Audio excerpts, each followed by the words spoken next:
E eu assisti novamente o Exterminador do Futuro, agora em 4K. E duas coisas me chamaram a atenção. A primeira é como um filme de orçamento baixo, com características de produção de filme B, funcionou tão bem.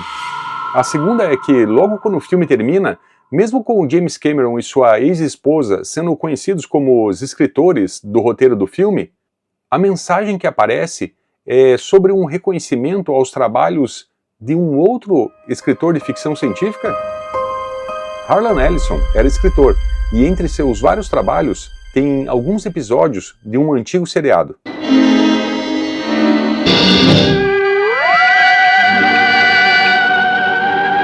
E um dos episódios mostrava um futuro arrasado por uma guerra, onde um homem é enviado ao passado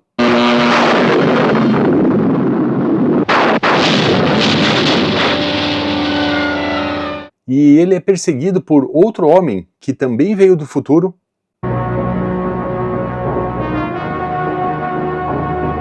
e que se comporta como uma máquina de matar. Kill. Attack. Kill. E essa menção, que às vezes passa até despercebida, que lembra algo como uma homenagem simpática a um escritor que não participou do filme, não é exatamente o que parece.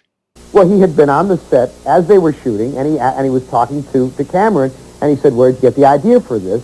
And Cameron said to him, "Oh, I ripped off a couple of Ellison's short stories and a couple of Ellison's Outer Limits segments. I mean, he used my name." Nesse episódio, vamos falar sobre como e por que o filme que lançou o James Cameron foi obrigado a reconhecer a influência de outro escritor da ficção científica.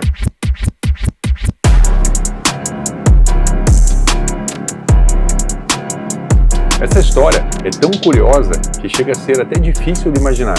James Cameron, o nome por trás de Titanic, Avatar, enfrentando problemas financeiros e, como diretor, sendo demitido do seu primeiro longa-metragem. E então, para a gente entender um pouco o desenvolvimento do Exterminador do Futuro, vamos precisar esquecer o Cameron consagrado das maiores bilheterias mundiais. Vamos tentar imaginar o Cameron de 1981. O ex-caminhoneiro, o fã de ficção científica obcecado por efeitos especiais, que trabalhava em filmes B, na empresa de Roger Corman, o lendário rei dos filmes B. E naquela época ele nem sempre usava o nome James. Na maioria das vezes ele assinava como Jim Cameron. Fazia poucos meses que ele havia conseguido ganhar a confiança do Roger Corman. Corman estava produzindo seu filme mais caro, mais um derivativo que tentava surfar a onda de Star Wars.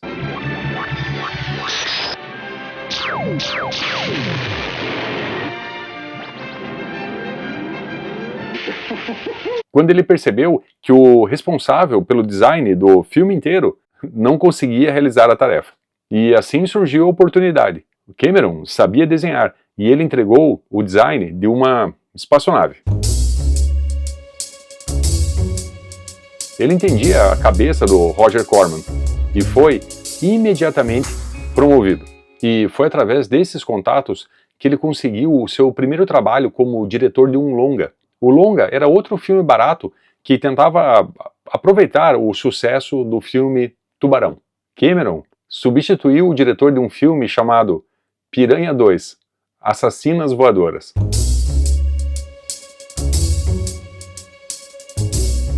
E foi filmando fora do país que ele descobriu da pior maneira que ali não tinha espaço para as ideias que ele tinha. Ele percebeu que havia sido contratado como um tipo de um diretor fantasma. E ele conta que foi assim em um quarto de hotel, em uma manhã em Roma, que ele despertou de um sonho febril. E esse sonho trazia uma ideia.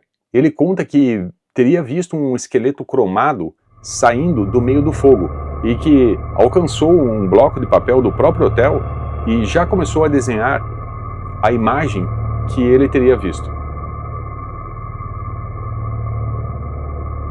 E desde aquele dia do sonho febril em Roma até o lançamento do filme O Exterminador do Futuro em 1984, James Cameron enfrentou diversos entraves, dificuldades, problemas financeiros, rejeição de estúdios, mas um dos piores problemas estava justamente no coração do projeto, no roteiro.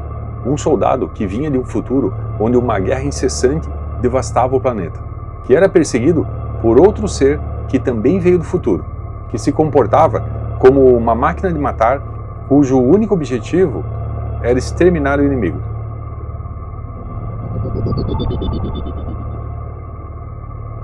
A série The Outer Limits também passou no Brasil na época e ela ficou conhecida como A Quinta Dimensão.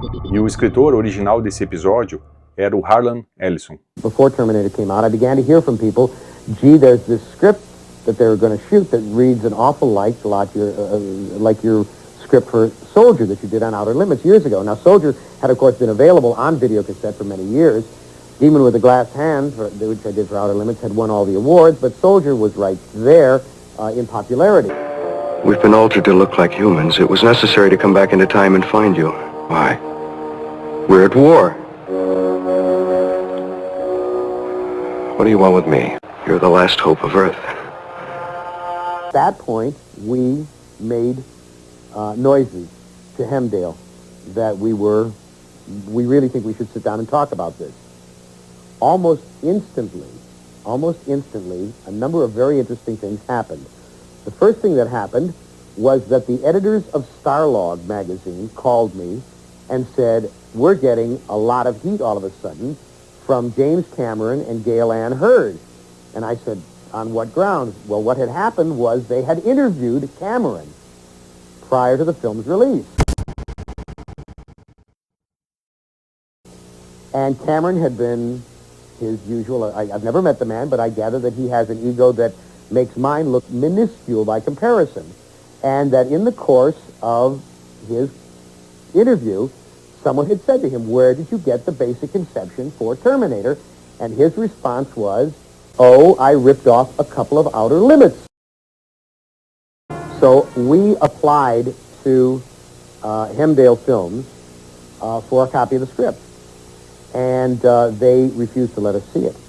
Now, the minute someone tells you you can't see something as innocuous as a script, particularly, I mean, this was my attorney asking, and it was not, you know, I'm clearly not some jamook off the street. I was a writer with some credentials. You begin, your antenna rise, and you say, there's something going on here. Well, as an accredited film critic, in Hollywood, I see every film, and I get a screening pass to every film. We did not get one to Terminator, and when I called to inquire from Orion Films what schedule I would be allowed to go to, so we went to, at this point, we went to Hemdale and Orion, and we said, I'm afraid we got him with the smoking gun. Now, do you want to do something about this, or do you want us to whip your ass in open court? I mean, I'm perfectly happy to do it either way. Well, they settled. Como vocês podem imaginar, James Cameron foi contrário a esse acordo, pois ele acreditava que ele poderia vencer nos tribunais. Was that every copy of the film thereafter, whether on videocassette or laserdisc, on cable TV or commercial TV, would say the producers wish to acknowledge the works of Harlan Ellison.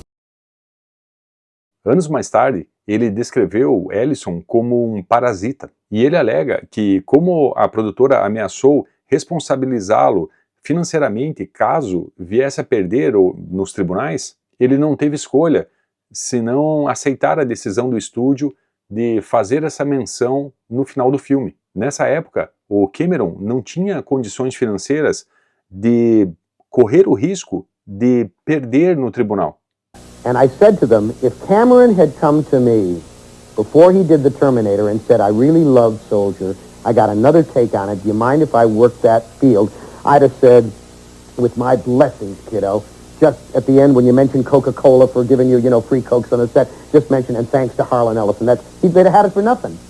And anyone can have it for nothing. Any of my work for nothing if they asked me and they say, I got a great idea here, I'd really like to take off from this, do you mind if I work? If they acknowledge that that's where it came from, I don't want a dime of their money, I don't want a dime of their credit. All I want is equal time for creators. E após o lançamento, O Exterminador do Futuro se tornou um sucesso de crítica e de público, com uma bilheteria mundial que chegou a ultrapassar mais de 6 vezes o custo do filme.